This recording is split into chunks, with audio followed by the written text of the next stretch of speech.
네, 반갑습니다. 여러분 안녕하세요. 박프로입니다. 자, 삼성 SDI를 오늘 볼 텐데 살짝 아쉽게 끝났어요. 네, 0.67%로 30만 원 지키긴 했지만 살짝 아쉽게 끝났습니다. 지금 뭐 선물 시장이 약간 후반 장 막판 들어서 좀 하락을 하면서 약간 아쉽게 끝났지만 일단 어저께 미증시가 좀 반등이 나왔죠. 반등이 나왔다가 엔비디아 실적 발표가 나온 이후에 한번 나스닥이 급등을 했다가 다시 한번 또 하락세를 보이는, 또는 S&P 500도 마찬가지고 다우존스도 마찬가지고 분명 엔비디아는 주가는 상승이 나왔습니다. 그리고 이러한 흐름이 빅테크 기업들의 상승을 또 이끌었고요. 근데 중요한 거는 제가 그걸 말씀을 꼭 드리고 싶어요. 이제 엔비디아 실적 발표도 끝났고, 그리고 12월 되면요. 이제 금리 인하, 지금 이제 금리 인하에 대한 불확실성 때문에 시장이 약간 혼조세를 보이는 건데, 이러한 것들이 이제 끝나는 그 시점에서 결국에 주식이라는 건 돈이 돌고 돈이 또 계속 돌면서 주가가 올라가는 거 아니겠습니까? 그런데 지금 좀 분산돼서 돌아야 되는 돈들이 이 삼성이라는, 또는 SK 하이닉스라는 큰 쪽으로 이런 식의 수급들이 집중되어 있단 말이야. 그러다 보니 나머지 섹터들은 다 요만큼씩 가져가고 있는 흐름이지. 근데 이게 결국 분산되는, 재분배되는 시점이 이제 얼마 안 남았다라고 제가 이야기를 해드리고 있죠. 지금부터 중요하고요.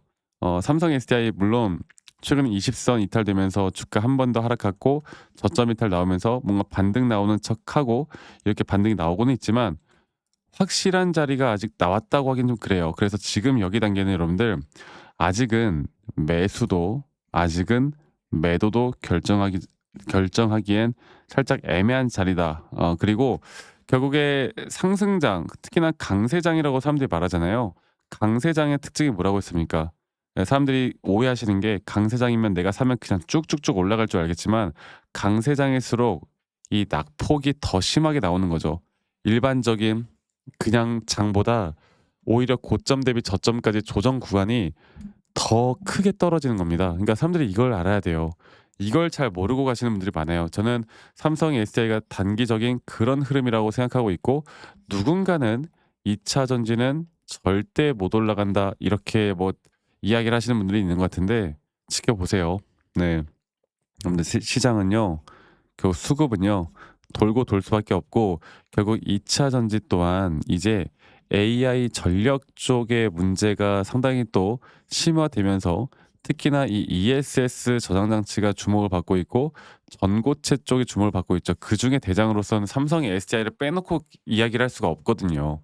그래서 어 재료가 좋아도 결국에 시장의 흐름에 따라 움직이는 거고, 여러분들 최근에 이 주가의 흐름만 보더라도 '아 역시나 시장이 중요하구나.' 이거를 많이들 지금 알고 계실 겁니다.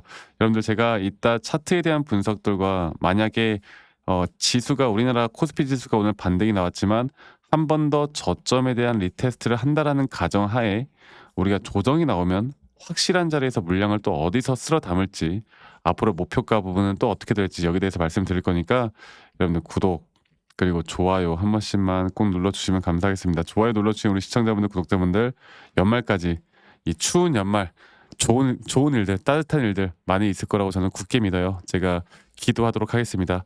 자, 일단 어저께 3분기 실적, 엔비디아 이 실적이 전 세계가, 모든 전 세계 증시가 다 이것만 보고 있었어요. 근데 어닝 서프라이즈가 나왔습니다. 아마 이게 실적이 안 좋게 나왔으면은 이렇게 꽂았을 거야 시장은. 근데 역시 AI 버블은 아직은 아니구나. 최근에 버블 이야기가 계속 나오다 보니까 아니구나. 라는 이제 투자 심리에 다시 반등이 좀 나오긴 했지만, 반등이 크게 나오지 않았던 이유는 결국 또 이게 금리 인하거든요. 이 연준 이사록에서 다수 위원이 12월 금리 인하를 반대를 했다는데, 이게 그냥 한 게 아니라 사실 연방 정부가 최근에 셧다운이 종료가 되었지만, 이게 사실 그거죠. 셧다운이라는 건 연방 정부 직원들이 일을 안 한 거예요. 업무가 중지된 거예요. 그리고 이렇다 보니 뭐 조사도 못 했고, 그러다 보니 경제 지표에 대한 부분을 또 조사를 못 했고, 그러다 보니 지금 9월 달 경제 지표 가지고 12월 달 금리 인하를 결정한다는 거거든요. 이건 말이 안 되잖아. 불확실성이 너무 크죠. 그러다 보니 시장은 악재보다도 이런 불확실성을 더 싫어합니다. 혹여나 이런 것들이 좀 폭탄이 터질 수도 있어요. 그러니까 우리가 이거를 일단 머릿속에 인지를 합시다. 아시겠죠? 그래서 어저께 시장이 약간의 약세를 후반에 보인 게 고용 보고서가 발표가 되었어야 되는데 발표를 못 했어요. 아시겠죠? 이런 것들을 이제 우리가 좀 알고 가다 보면요. 지금 나오는 내용들은 결국 시간이 모든 걸 다 해결해 주긴 하거든요. 근데 그 시간 동안 주가가 혹시나 작살나면 또 이것도 문제니까 이거를 못 참고 매도하시는 분들 많단 말이야. 왜 떨어지지? 그 이유를 그렇게 깊이 찾으려고 하지도 않고. 그래서 제가 이 두 가지 정도의 시나리오를 항상 또 여러분들과 같이 공유를 해 나가고 있는데, 이 삼성 SDI 제가 최근에 삼성 SDI 관련된 이 기업 관련해서 좀 이야기를 많이 해 드리고 싶은데 이게 그게 중요한 게 아니다 보니까 제가 그런 것들은 나중에도 계속 다룰 거니깐요. 여러분들 지금은 결국 돈을 벌고 싶으면 시장을 공부하는 게 맞습니다. 자, 결국 우리가 1 차적인 목표 타점은 어디다? 바로 여기 이 장기적인 상승 파동에 따른 삼파 고점이 맞다. 근데 중요한 거는 지금 이 작은 마이너한 파동에서의 이런 조정, 여기 조정 단계가 과연 어디까지 떨어질지가 관건이고, 물론 안 떨어지고 여러분들 상승 나올 수 있어요. 무조건 떨어진다는 거 아니에요, 제가 말하는 게. 근데 일반적인 확률로 볼 때 여기 라인까지, 여기 라인까지 떨어질 가능성이 상당히 크고, 저는 이 타점이 오면 그때 추가적으로 무조건 매수를 할 거예요. 그러니까 어설픈 자리에선 절대 매수를 하면 안 된다, 이걸 말씀드리겠고요. 아까 말씀드렸던 것처럼 우리가 1 차적인 매도를 한 뒤에 강세장은 어떻게 된다고? 이런 등락폭들이 크게 나올 수밖에 없다라 말씀드리죠. 이런 등락폭들을 내가 어떻게 대응하느냐에 따라 여러분들의 그 계좌의 수익이 누구는 100% 200%더 크게 올라갈 수가 있는 겁니다. 이 부분들만 여러분들 꼭 기억해 주세요. 아시겠죠? 앞으로 저는 정확하게 시장의 분석과 타점 분석을 통해 여러분들과 같이 이 라이브 방송을 진행을 해서라도 타점을 최대한 빠르게 알려드릴 거고, 또 영상을 최대한 빠르게 찍어서라도 다 공유를 해드릴 건데, 중요한 거는 제가 이러한 점들을 여러분들과 또 같이 이끌어가면서 그걸 좀 말씀을 드리고 싶어요. 네. 그 말씀드리고 싶은 게 뭐냐면, 이제 평일에 자영업 하시거나 일하시는 분들이 이거를 매번 못 보시더라고. 그래서 영상을 좀 찍기 전에 제가 다이렉트로 여러분들에게 문자로 안내를 먼저 해 드릴 예정이고, 앞으로 정확한 매수나 정확한 매도에 대한 타점들을 같이 이야기를 해 드릴 예정입니다. 아시겠죠? 그래서 밑에 있는 제 개인 번호로 여러분들 삼성 SDI의 삼성 SDI의 삼성이라고만 저기 남기시는 거 잊지 마시고 많이 꼭 참여하시길 바라겠고, 제가 저희 구독자분들 한 분도 빠짐없이 다 소중하게 저장을 좀 해 놓을 겁니다. 저장을 해 놓을 거고요. 제가 일괄적으로 보내 드릴 거예요, 일괄적으로. 네. 그래서 가끔 감사하다고 하시는 분들이 있는데, 제가 그런 분들에게 이제 뭐 쿠폰 같은 거 보내시는 분들이 많은데요. 제가 말씀드리고 싶은 거는 제가 그거를 여러분들 받을 수가 없어요. 그거 말고 구독과 좋아요만 한 번씩 눌러 주시는 거 잊지 마시고 많이 꼭 참여하시길 바라겠습니다. 아시겠죠? 그래서 저도 가끔씩 아직도 "아니 너가 혼자 그렇게 하면 되지. 이런 걸 왜 공유를 하느냐."라고 하시는데, 제가 미증시나 ETF, 코인까지도 같이 한다고 말씀드렸죠. 네. 제가 이러한 것들을 시장을 공부를 해야 이런 개별 종목에 대한 타점을 잡아 나가는 게 더 어렵지가 않은 거예요. 아시겠죠? 저도 주식 초보 시절에, 주린이 시절에 좀 많은 우여곡절이 있었고, 결국 제가 돈을 벌 수 있었던 건 첫 번째로 시장을 공부했고, 두 번째로 나만의 기준과 원칙을 지켜 나가고 나서부터 돈을 벌기 시작했습니다. 다시 한번 말씀드리지만 제가 그런 것들을 여러분들과 같이 함께 나갈 거고, 혼자 하지 마세요. 혼자 하면 이성적으로 판단하기가 정말 힘들어 사실. 혼자 하지 마시고 함께 나가면 되겠고요. 영상 끝까지 시청하시면 여러분들 제가 어떤 식으로 매수 타점을 잡고 어떻게 매도 타점을 잡는지, 또 앞으로 어떠한 종목들을 어떻게 잡아 나갈 건지, 여기에 대해서 한 번 더 이야기를 해 드리도록 하겠습니다. 여러분 영상 끝까지 꼭 시청하시고요. 지금부터 제가 말씀드리는 내용들 꼭 인지하시고 저와 함께 나가면 우리 좋은 결과 만들 수 있을 겁니다. 아시겠죠, 여러분들? 자, 제가 그 이제 매수나 매도에 대해서 우리가 기준이라는 걸 잡을 때 우리가 과연 하나오션을 좀 예를 들어서요. 이 하나오션에 대해서도 제가 저희 구독자분들과 또 저희 구독자 방에서도 계속 함께 또 같이 이끌어가는 너무나 좋은 종목인데, 제가 이거를 저점 바닥부터 어떻게 잡아왔었는지, 그리고 이 저점 바닥을 우리가 어떻게 판단을 하고, 이 저점 바닥부터 끌고 오는 이런 흐름 안에서 우리가 이제 또 개미굴이다 불리는 구간들 또 이런 기준과 원칙에 대해서 어떻게 봐야 되는지를 한 번 더 좀 말씀을 드리도록 하겠습니다.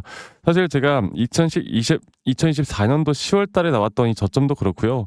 2013년도 11월 달에 나왔던 여기가 중요했었는데 여기서 주가가 반등이 나왔다가 한 번 더 주가를 떨어뜨리는 특히나 이런 저점을 이탈하게 되면은 개인 투자자분들은 이런 저점 이탈 구간에서 다들 흔들릴 수밖에 없습니다. 자, 그런데 우리가 중요하게 봐야 되는 건 이런 저점 이탈이 어떤 타점에서는 분명 정말 마지막 매수에 대한 시그널일 수 있다. 이걸 알아야 되는데요.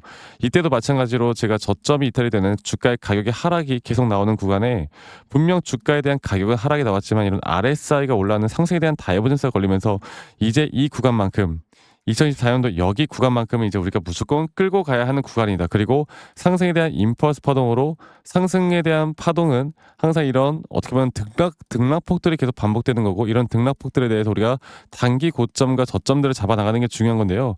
지금 하나오션 같은 경우도 분명 고점 뒤에 조정, 고점 뒤에 조정 앞으로 이런 것들이 계속 반복되면서 흘러갈 겁니다. 자, 그리고 또 제가 이전에 이 휴림 로봇이라는 종목을 좀 보면서 말씀을 드렸었는데 휴림 로봇 또한 이게 10월 23일이에요. 2024년도 10월 23일. 2024년도 10월 23일에도 주가가 횡보를 하다가 한 번 더 저점 이탈이 나오는 구간에서 볼게요. 주가의 가격은 하락했지만 이런 RSI 저점이 올라오는 상승에 대한 다이버전스가 나온 이후로 여기부터 어떻게 되어 가고 있습니까? 추세를 따라서 계속 등락폭은 정말 크게 나오지만 이 추세를 깨지 않는 선에서 주가는 급등이 나오죠. 우리가 이런 것들을 저점 매수를 내가 어떻게 해야 될까를 알아가는 게 정말 중요해요. 그리고 제가 이 휴림 로봇에 대해서 다시 한번 이야기를 드려보자면 이게 조정 구간들이 계속 크게 나오잖아. 그러니까 조정 구간에 우리가 주가를 막 상승 구간으로 만들어 준다 하더라도 이런 구간에 대한 저점이 확실한 매수에 대한 저점이 나온 뒤에 하나의 임펄스 파동 또 조정 이렇게 또 큰 하나의 임펄스 파동이 이렇게 있는데 이 작은 파동 안에서도 고점과 조정, 고점과 조정 이런 것들이 반복된단 말이죠. 그리고 이거를 아마 많은 분들이 이렇게 생각할 거예요. 자, 제가 예시를 들어서 여러분들께 좀 말씀을 드려보자면 이런 저점 바닥이 나왔어. 지금 여기서부터 지금 볼게요.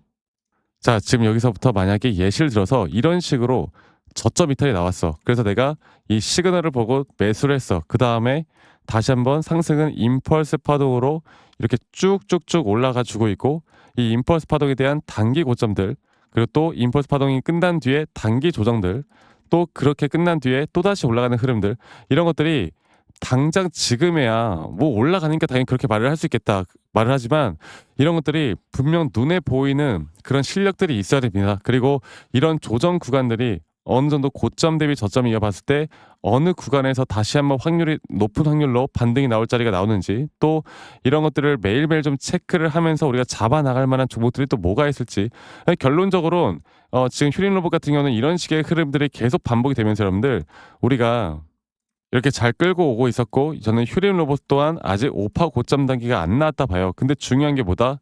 바로 우린 이제 이런 저점 바닥에서 나오는 종목들을 알아갈 필요가 있고 제가 이런 확실한 저점 매수에 대한 부분들 또 시장에 대한 흐름에 따라 앞으로 주목해 볼 만한 섹터들 또 이런 종목들을 여러분들 우리 구독자분들과 같이 함께 찾아 나가고 있습니다. 그래서 제가 여러분들께 다시 한번 말씀드리겠지만 이런 종목들 또 이런 우리가 히든 종목이라고 할게요. 저희 구독자 방에도 많이 참여를 하시고 이런 히든 종목들에 대해서 좀 공유받고 싶다라고 하시는 분들 제가 정말 보고 있는 몇 가지 종목들을 같이 좀 공유를 해드릴 텐데 이런 히든 종목에 대해서 공유받고 싶다라고 하시는 분들은 밑에 있는 번호로 저에게 히든이라고만 저에게 문자 한 통 남기시면 되겠고 이러한 것들이 여러분들에게 앞으로 종목도 종목이겠지만 여러분들 스스로 타점을 잡아 나가고 이런 종목들이 앞으로 올라가는구나. 이렇게 매수를 하는 거구나. 이런 방법과 노하우들도 알게 될 수 있는 아주 좋은 기회일 겁니다. 여러분들 히든이라고 문자 남기시는 것도 잊지 마시고 많이 꼭 참여하시길 바라겠고요. 제가 앞으로 이런 좋은 내용들과 좋은 타점들 또 좋은 영상으로 항상 여러분들과 같이 함께 해 나갈 테니까 제 영상도 많이 시청해 주시고 구독, 좋아요도 한 번씩만 눌러주시고요. 제가 앞으로 여러분들과 계속 이런 좋은 흐름 만들면서 우리 수익 같이 한번 내보는 시간을 가져보도록 합시다. 아시겠죠, 여러분들?